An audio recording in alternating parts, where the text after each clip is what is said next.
Ang intense ng mga kaganapan ngayon sa abot kamay na pangarap sapagkat makakaligtas na nga si Don Pepe dahil na din sa tulong ng isang pulis. Dito nga ay mas pipiliing iligtas ng pulis si Don Pepe imbis na sundin ito si Balahadja kaya naman ay mahuhuli na ang salbahing pulis na ito.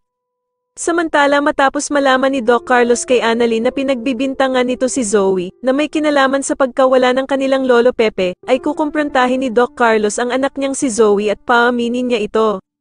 Kaya naman ay hindi malaman ni Zoe kung aamin ba siya o hindi dahil sa takot na takot itong madamay sa pagkawala ni Don Pepe. Samantala ay tuluyan na ngang pumayag ang nagbabantay na pulis kay Don Pepe sa inaalok nga nitong 10 milyong piso kapalit ng paglaya niya. Subalit bigla namang dadating si Balahadja at magpapaalam ito sa pulis na bantay na pupunta na muna daw siya ng Maynila dahil sa meron daw siyang aasikasuhin kaya naman ay bantayan daw nito ng maigi si Don Pepe habang wala siya.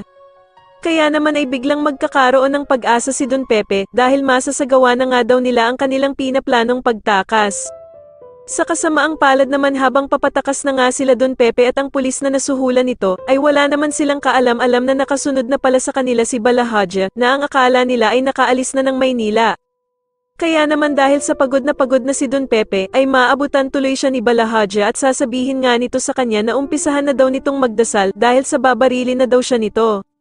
Samantala ay mabuti na nga lang at nakatawag na ng mga pulis sila Doc Robert at Giselle kaya naman ay saktong maabutan nila si Balahadja na tinututukan ng baril ang ama nilang si Don Pepe. Sa tingin niyo mangyari na nga kaya ang matagal nang hinihintay ng lahat na makulong ang bruhang si Moira at ang anak nito, mas lalo na nga talagang nagiging exciting ang mga susunod na kaganapan kaya naman ay mas lalo pa nating abangan ang mas lalong gumigandang abot kamay na pangarap. Maraming salamat po sa inyong panonood at sana po ay masubscribe niyo ako. Maraming salamat po.